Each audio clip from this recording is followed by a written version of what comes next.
Well, deserted streets and an eerie silence were the unfamiliar scenes of Nairobi Central Business District on Monday, as the Gen Zs had planned for a protest to mark the SabaSaba Day in Kenya. Well, in this video, I'm going to tell you about this SabaSaba Day and what actually is happening in Kenya right now as the Gen Zs are still trying to get to the CBD to protest to mark this fateful day in Kenya. Well, this is Bonafide. If you haven't subscribed, kindly subscribe and hit that notification button so that when I release something new on the Gen Z's protest in Kenya, you get notified as soon as possible.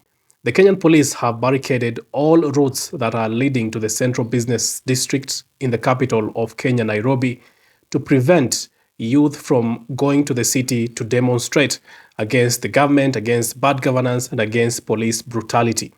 These were the scenes in Nairobi as the police mounted barricades in different places, major highways and small routes that are leading to the city so that these young people cannot go and protest to mark the SabaSaba Day in Kenya.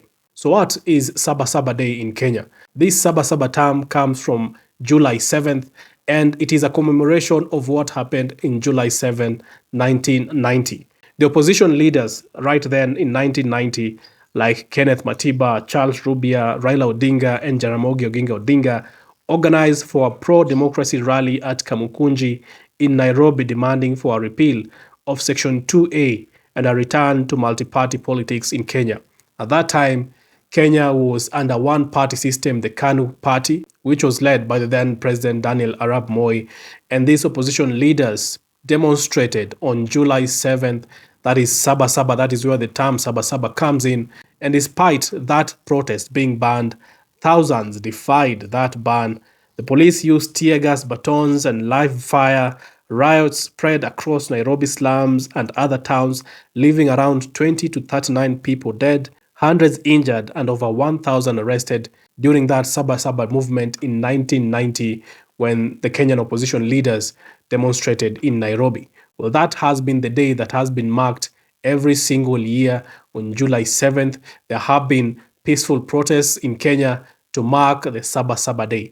But of course, these protests right now coming at this time, and you know what has been happening in Kenya since last year, June 25th, when there was that massive protest in Kenya where the Gen Zs went up to the Kenya's parliament.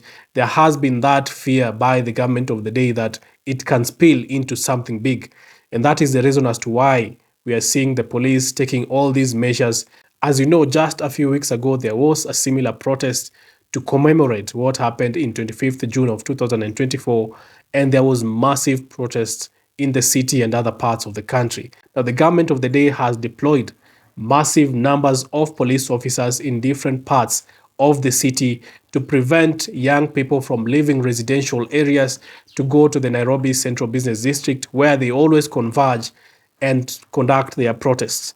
And of course, part of this is also to protect businesses in the Central Business District, as in these protests, there have been goons that have been taking advantage of the peaceful protests to go into malls and other businesses to loot and take property that doesn't belong to them. So the police have mounted these barricades in different parts of the city with that reasoning that there are businesses in the Central Business District that need protection, as well as there are people who also need protection, because these protests have often led to people losing their lives and others seriously injured. But despite the Nairobi Central Business District being out of bounds to anyone, even though the government of the day said that people should go to work on Monday, there are places in Nairobi that the youth overpowered the police and there were riots. For example, here in a place called Kiserian in the outskirts of Nairobi Central Business District, there were protests, as you can see in the following video.